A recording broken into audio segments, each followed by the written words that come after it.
শুটকি মাছের ভুনা এটা এমন একটা রেসিপি অনেকেই পছন্দ করে, আবার অনেকের কাছে এটা ভালো লাগে না। কিন্তু যারা পছন্দ করে তাদের জন্য আজকে আমি এই রেসিপিটা নিয়ে এসেছি। আজকে আমি আপনাদের জন্য নিয়ে এসেছি লইট্টা মাছের শুটকি ভুনা। লইট্টা শুটকি ভুনা করার জন্য এখানে লইট্টা মাছ তো অবশ্যই লাগবে। আমি 5-6টার মতো লইট্টা শুটকি মাছ একটু ছোট ছোট পিস করে কেটে এগুলোকে কুসুম গরম জলে হালকা ভিজিয়ে রেখেছি। আমি কিন্তু অনেকক্ষণ ভিজিয়ে রাখিনি, প্রায় 10 থেকে 15 মিনিট ভিজিয়ে রেখেছি। তারপর মাছগুলোকে খুব ভালো করে ধুয়ে নিয়েছি, কারণ এই শুটকি মাছে অনেক বালু থাকে, গরম জলে ধুয়ে নিলে সেই ময়লাগুলো নষ্ট হয়ে যায়। এদিকে কড়াইতে দিয়ে দিচ্ছি সরষের তেল। আমি হাফ কাপের মতো সর্ষের তেল দিয়েছি, কারণ শুটকি মাছের ভুনাটা সর্ষের তেল দিয়ে করলে আমার কাছে বেশি ভালো লাগে। আপনারা চাইলে সাদা তেল দিয়েও করতে পারেন। এখন যে শুটকি মাছগুলো ধুয়ে রেখেছিলাম সেগুলো আমি দিয়ে দিয়েছি, দিয়ে এই তেলের সাথে হালকা একটু ভেজে নেব। আমি কিন্তু শুটকি মাছগুলো একটু চামচ দিয়ে ভেঙে দিচ্ছি, তাতে করে এটা ভুনাটা করলে পরে খেতে ভালো লাগবে। একদম আস্ত থাকলে সেটা খেতে ভালো লাগে না। 5 মিনিটের মতো ভেজে এখানে দিয়ে দেব পেঁয়াজ কুচি। যেহেতু শুটকি ভুনা করছি, পেঁয়াজ কুচিটা একটু বেশিই দেব। 2 কাপের মতো পেঁয়াজ কুচি দিয়েছি। এই লইট্টা শুটকি ভুনাটা গরম ভাতের সাথে আমার কাছে ভীষণ ভালো লাগে। লইট্টা শুটকিটা যে আপনাদের এভাবে ভুনা করতে হবে নট নেসেসারি।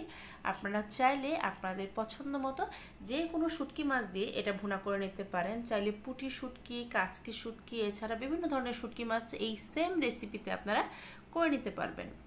পেঁয়াজের সাথে আমি 3-4টার মতো কাঁচামরিচও চিড়ে দিয়ে দিয়েছি, আর দিয়ে দিয়েছি স্বাদ মতো লবণ। সাথে দিয়ে দেব হাফ চামচ হলুদ গুঁড়ো, 1 চা চামচ শুকনো মরিচের গুঁড়ো। যেহেতু শুটকি মাছ বলে কথা, ঝালটা একটু বেশিই দিতে হবে, তাই আমি যেরকম চিড়ে দিয়েছি সেরকম মরিচের গুঁড়াটাও দিয়েছি। ঝালটা একটু বেশি হলে শুটকি ভুনাটা আমার কাছে খেতে বেশি ভালো লাগে। সাথে আমি দিয়ে দিলাম হাফ চামচের মতো ভাজা জিরে গুঁড়ো। এবার সব কিছু আমি খুব ভালো করে মিক্সড করে নিচ্ছি। অনেকে কিন্তু বেগুন দিয়েও শুটকি মাছের এই ভুনাটা করে থাকেন, সেটাও খেতে ভালো লাগে। তবে শুধু পেঁয়াজ কুচি দিয়েও এইভাবে লইট্টা শুটকি ভুনাটা খেতে অনেক ভালো হয়ে থাকে, আর এই রেসিপিটা করাও কিন্তু খুবই সহজ। দেখুন, আমি কিন্তু মশলার সাথে পেঁয়াজটাকে হালকা ভেজে নিচ্ছি। অবশ্যই একটু ভেজে নিতে হবে, তাতে করে পেঁয়াজটা অনেকটাই সফট হয়ে আসবে, খেতে ভালো লাগবে। পেঁয়াজ একটু ভাজা ভাজা হয়ে গেছে, অনেকটাই নরমও হয়ে এসছে। এখন আমি দিয়ে দেবো ঝোল। খুব একটা বেশি গ্রেভি এটার মধ্যে থাকবে না, তাই প্রায় 1 কাপের মতো আমি ঝোল দিয়ে দিলাম। দিয়ে আমি এই পেঁয়াজটাকে মশলার সাথে খুব ভালোভাবে মিক্সড করে দিচ্ছি। যারা শুটকি মাছ খেতে ভালোবাসেন আমার এই রেসিপিটা ফলো করে বাসায় একবার হলেও ট্রাই করবেন। আর যারা শুটকির গন্ধ একদমই পছন্দ করেন না, আমি তাদেরকেও বলবো একবার হলেও ট্রাই করবেন, আশা করি আপনাদের ভালো লাগবে।